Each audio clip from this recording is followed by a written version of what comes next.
दोस्तों वैसे तो यूपीएससी सिविल सर्विस एग्जाम का सिलेबस यूपीएससी ईपीएफओ के एपीएफसी और ईयू एग्जाम के सिलेबस से मोर देन 70% ओवरलैप करता है। लेकिन एपीएफसी और ईयू एग्जाम में कुछ कंपोनेंट ऐसे हैं जो आपको एडिशनली प्रिपेयर करने पड़ते हैं। तो आज इस वीडियो में हम उन्हीं स्पेशल कंपोनेंट्स की प्रिपरेशन स्ट्रेटेजी की बात करने वाले हैं।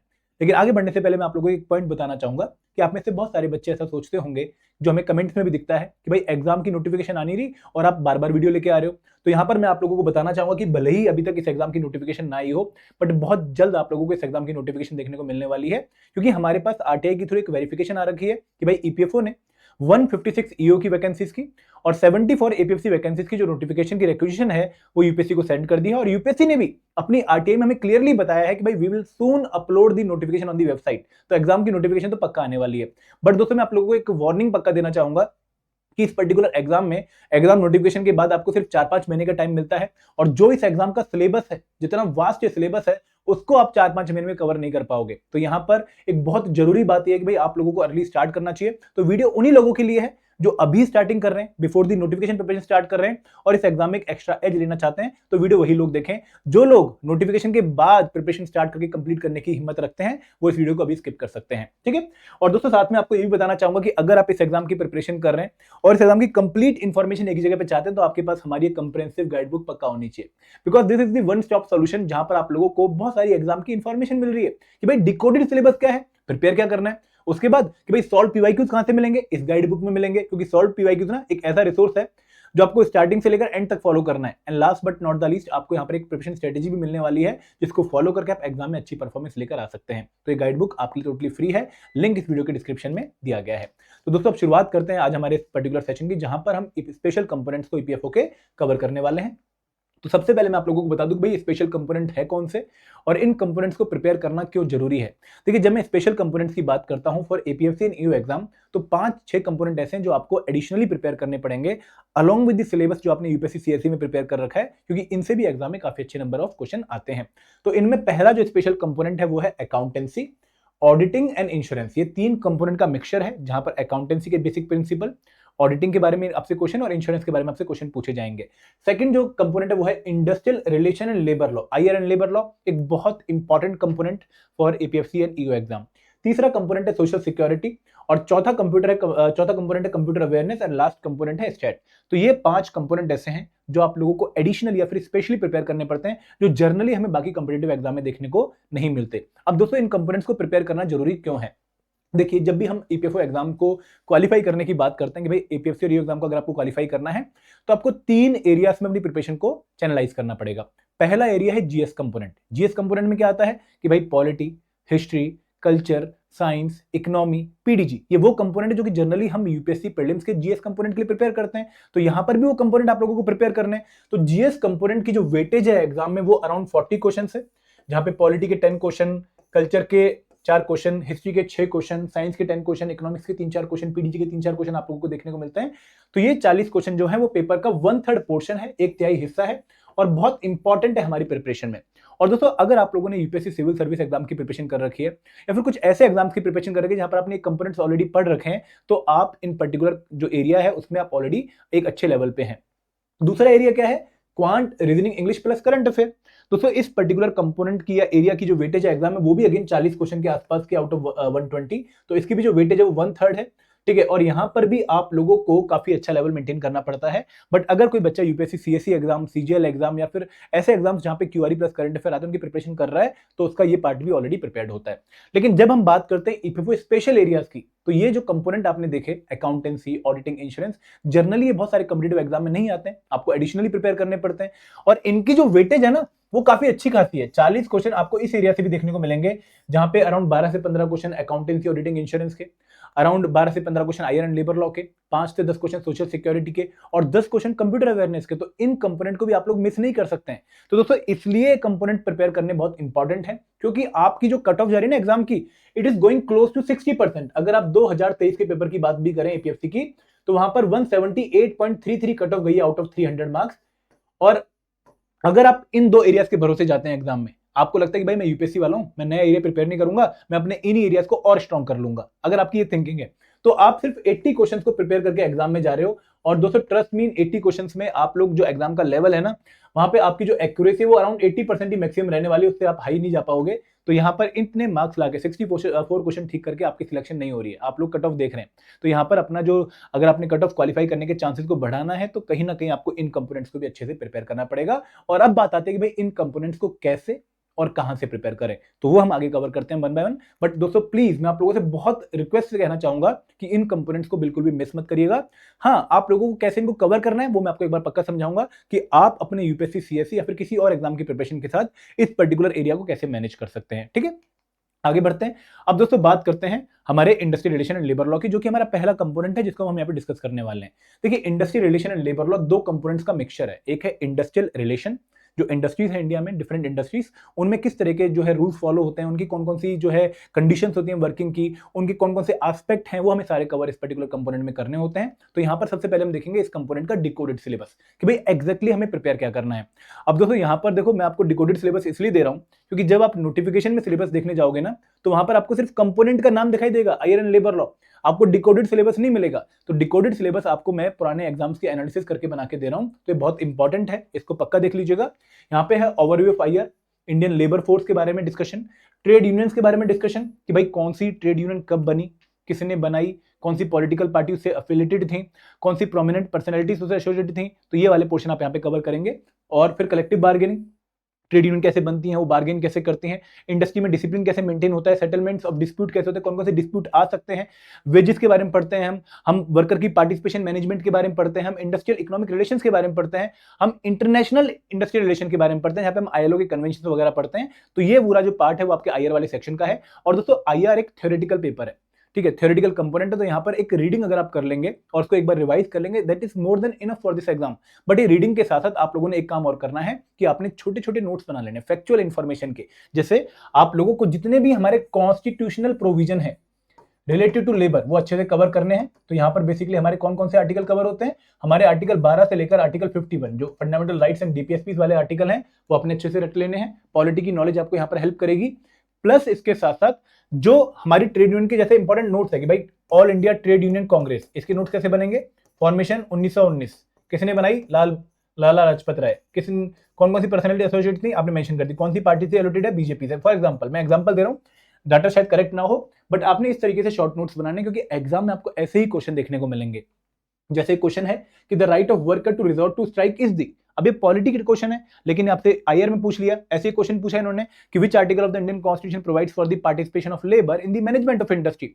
तो यहां पर आपको पॉलिटी से चीजों की ओवरलैपिंग देखने को मिलेगी, लेकिन एग्जाम में ऐसे दो क्वेश्चन आपको देखने को मिलेंगे, तो आपको ये प्रोविजन अच्छे से पता होनी चाहिए। और प्लस ये क्वेश्चन जो आपकी इसकी थ्योरी के बेस पे पूछा गया है, तो अगेन अगर आप यहाँ पे नोट्स बना लेंगे, उनको लास्ट मिनट में रिवाइज कर लेंगे, तो ऐसे क्वेश्चन को भी आप डील कर पाएंगे। अब दोस्तों अगर आप इस कंपोनेंट को सेल्फ स्टडी से प्रिपेयर कर रहे हैं, तो एक बहुत ही अच्छी बुक आती है प्याली घोष एंड शिफाली नंदन की, वहां से आप आईआर वाला सेक्शन प्रिपेयर कर सकते हैं। और ये बुक हिंदी मीडियम में भी आती है।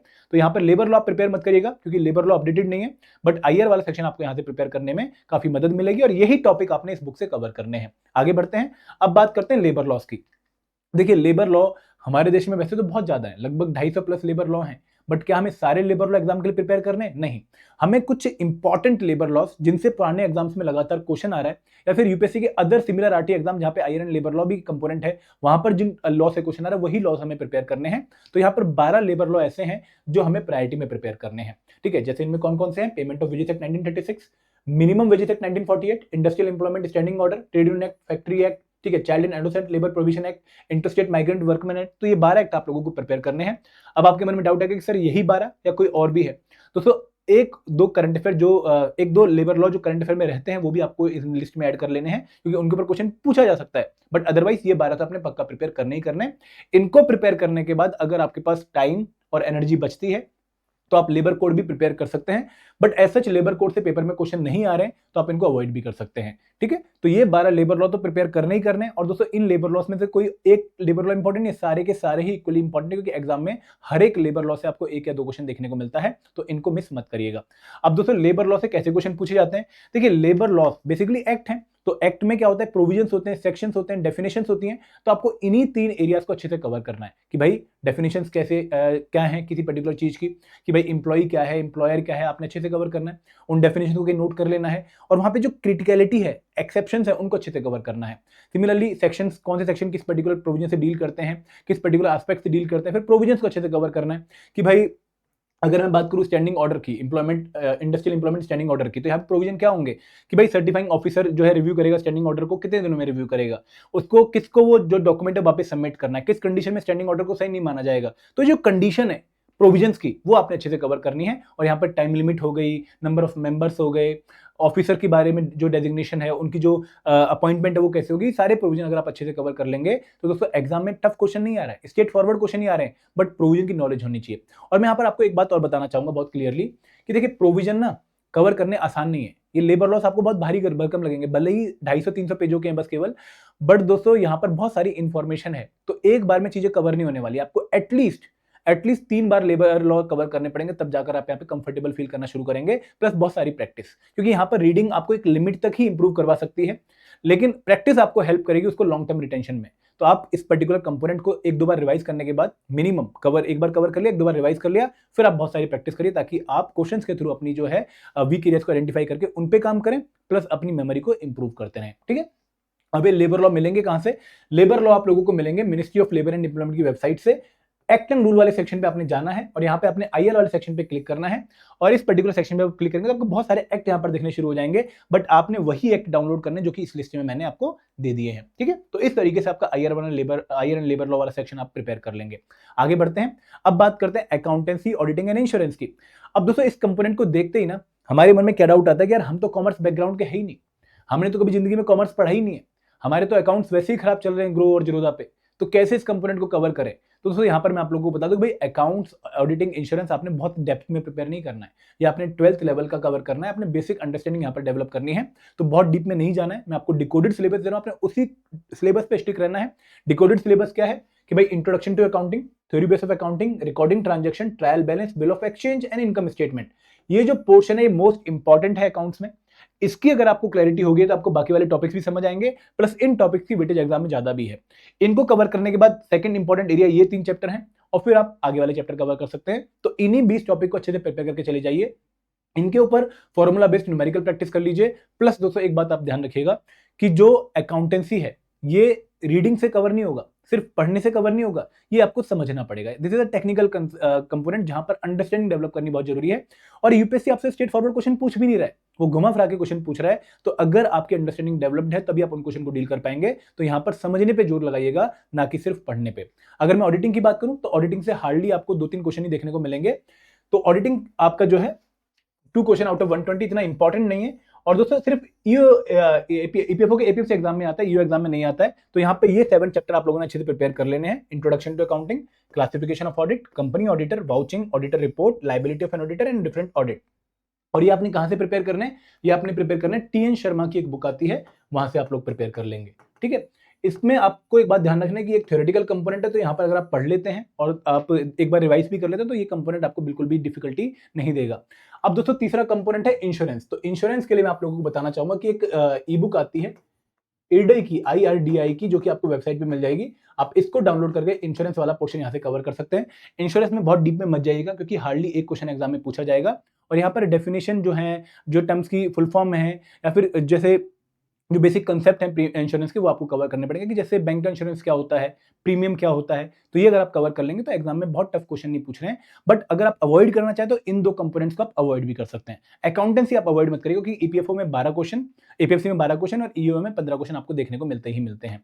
आगे बढ़ते हैं, क्वेश्चन कैसे आते हैं दोस्तों? क्वेश्चन काफी टेक्निकल आते हैं अकाउंटेंसी से, आप लोगों को यहाँ पे कंसेप्ट अप्लाई करने पड़ेंगे। स्ट्रेट फॉरवर्ड क्वेश्चन नहीं है, भले ही आपको ये 1 लाइनर क्वेश्चन देखने को मिल रहे होंगे, बट ये स्ट्रेट फॉरवर्ड नहीं है, यहाँ पर आपको चीजों को अप्लाई करना पड़ेगा, तो इसलिए अंडरस्टैंडिंग डेवलप करनी बहुत जरूरी है।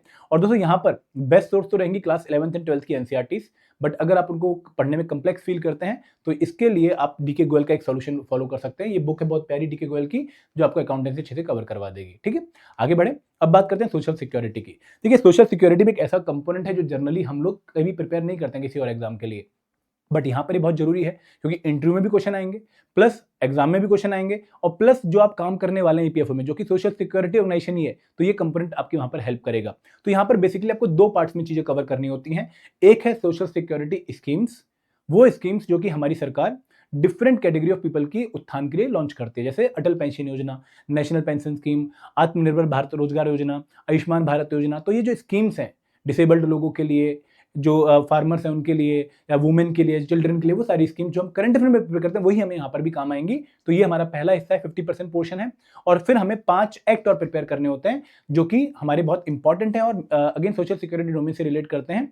इन 5 एक्ट से भी आपको एग्जाम में क्वेश्चन देखने को मिल सकते हैं। इसमें पेमेंट ऑफ ग्रेच्युटी एक्ट है, मैटरनिटी बेनिफिट एक्ट है, employ provident fund and miscellaneous provision act है, एम्प्लॉय स्टेट इंश्योरेंस एक्ट है, एम्प्लॉय कंपनसेशन एक्ट है। एंड दोस्तों सेम जैसे हमने लेबर लॉ में बात करी, तो यहाँ पर भी definition based question, section based question और प्रोविजन बेस्ड क्वेश्चन आप लोगों से पूछे जा सकते हैं।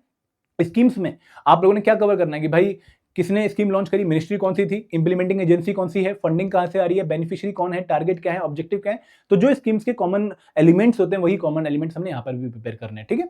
और ये जो स्कीम वाला पोर्शन है ना, आपको डेडिकेटेडली सोशल सिक्योरिटी के लिए प्रिपेयर नहीं करना, आप करंट अफेयर में गवर्नमेंट स्कीम्स प्रिपेयर करते रहिए, आपके यहाँ पर भी ऑटोमेटिकली वो काम आ जाएगी, ठीक है।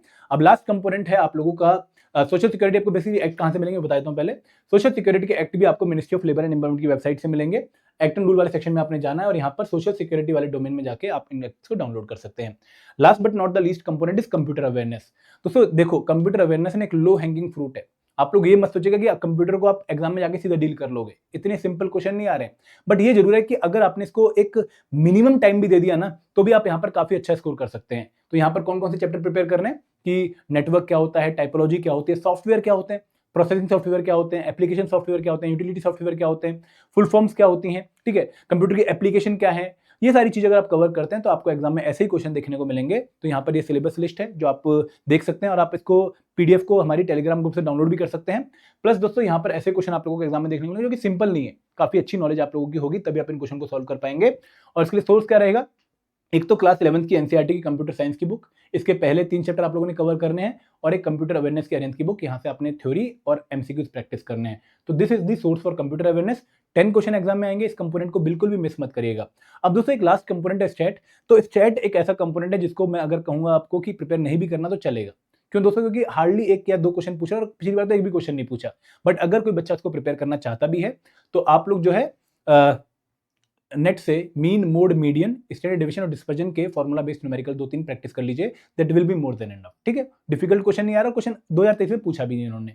तो ये हमारी स्पेशल कंपोनेंट्स की डिफरेंट स्ट्रेटेजी थी, जहां पर मैंने आपको डिकोडेड सिलेबस बताया, मैंने आपको सोर्स बताए और मैंने आपको थोड़ी सी स्ट्रेटेजी बताई। अब दोस्तों इसे मैनेज कैसे करना है हमारे यूपीएससी एग्जाम की प्रिपरेशन के साथ। देखो, अगर आप ऑलरेडी प्रिपेयर कर रहे हो तो आप लोग, जैसे अगर एक एग्जाम्पल लेता हूँ कि आप यूपीएससी सीएससी के लिए प्रिपेयर कर रहे हो, ठीक है, आपका टारगेट 2026 का सीएससी एग्जाम है और आपका जो प्लान बी है वो है एपीएफसी एंड ईओ एग्जाम, आप इसको भी देने की सोच रहे हो, एपीएफसी और ईओ को यूपीएससी के साथ। तो आप देखो अपनी प्रिपरेशन को 3 पोर्शन में डिवाइड कर सकते हैं। मैं एक एग्जांपल लेता हूं कि अगर आप 8 से 10 घंटे डेली पढ़ रहे हैं तो आप 3 शिफ्ट में अपनी प्रिपरेशन डिवाइड कर लीजिए, फर्स्ट शिफ्ट, सेकंड शिफ्ट और थर्ड शिफ्ट। देखिए, फर्स्ट शिफ्ट में आप उन कंपोनेंट्स को प्रिपेयर करिए जो कि यूनिक हैं सिर्फ यूपीएससी एग्जाम के लिए, जो सिर्फ यूपीएससी एग्जाम में आते हैं। For example, optional, ethics, integrity, aptitude, international relation, internal security. आप इस शिफ्ट में अपना यूपीएससी वाला पोर्शन जो यूनिक है वही प्रिपेयर करिए। आप इस टाइम पर एपीएफसी की प्रिपरेशन मत करिए। और यहां पर आप अपने मैक्स दिन का जो 40% टाइम है वो डेडिकेट कर सकते हैं, ठीक है। इसके बाद जो सेकंड शिफ्ट है वहां पर आप उन कंपोनेंट्स को प्रिपेयर करिए जो यूपीएससी में भी आते हैं और एपीएफसी में भी आते हैं। और लेवल कौन सा रहेगा प्रिपरेशन का, यूपीएससी सीएससी वाला। तो यहां पर आप लोग सेकंड शिफ्ट में common component for both the exam prepare करेंगे। अगेन 40% टाइम अपने दिन का यहां पर देंगे और लेवल क्या रखेंगे, अपने मेन टारगेट एग्जाम सीएससी वाला। अब दोस्तों तीसरी शिफ्ट में आपको दिन का सिर्फ 20% टाइम देना है। फॉर एग्जाम्पल, अगर आप 10 घंटे पढ़ रहे थे, 4 घंटे, 4 घंटे, 2 घंटे, और यहां पर आपने वो कंपोनेंट प्रिपेयर करने जो सिर्फ ईपीएफओ में आते हैं, स्पेशल कंपोनेंट, वो यूपीएससी में नहीं आते हैं। तो यहां पर आप लोग 2 घंटे अगर अगले 3 महीने भी दे देंगे तो आप इन कंपोनेंट्स को अच्छे तरीके से कवर कर पाएंगे और ये आपकी जो प्रिपरेशन है वो आपके यूपीएससी सीएससी को भी अफेक्ट नहीं करेगी और एपीएफसी के लिए भी आपको रेडी कर देगी। तो इस तरीके से आप अप्रोच कर सकते हैं अपने करंट एग्जाम के साथ एपीएफसी और ईओ एग्जाम को। आई होप आपको क्लैरिटी मिली होगी। अब दोस्तों अगर आप इस एग्जाम की प्रिपरेशन कर रहे हैं तो आप लोग जो है हमारे कोर्सेज में एनरोल कर सकते हैं। इनमें हमने 3 तरह के कोर्स लॉन्च किए हैं। पहला है मास्टर कोर्स जो कि कंप्रेहेंसिव कोर्स है for all the component of APFC new exam. अगर आप वन स्टॉप सॉल्यूशन चाहते हैं हर एक कंपोनेंट का तो वो ये है। यहाँ पे आपको recorded videos, chapter wise notes जिनको आप डाउनलोड कर सकते हैं, चैप्टर वाइज क्विज और फुल लेंथ मॉक्स और वीकली मेंटर टॉक सेशन देखने को मिलेगा। सेकंड कोर्स है टेस्ट सीरीज प्लस, ये उन बच्चों के लिए है स्पेशल सब्जेक्ट कोर्स जो कि ऑलरेडी जीएस एंड क्यूआरई प्रिपेयर कर चुके हैं, जिनको सिर्फ स्पेशल कंपोनेंट का कोर्स चाहिए तो वो इस कोर्स में एनरोल कर सकते हैं। और तीसरा कोर्स है टेस्ट सीरीज, जहां पर जिस बच्चे ने एक बार पूरी कोर्स को कंप्लीट कर लिया है और सिर्फ प्रैक्टिस करना चाहते हैं तो वो इस कोर्स में आ सकता है। तो दोस्तों इन कोर्सेज का जो लिंक है वो आपको वीडियो के डिस्क्रिप्शन में मिल जाएगा, आप जाकर वहां पे इसको चेक कर सकते हैं। अगर आपका और कोई डाउट है आप कमेंट सेक्शन में मेंशन कर सकते हैं। I will be more than happy to answer your doubt there. Thank you very much. जय हिंद, जय भारत।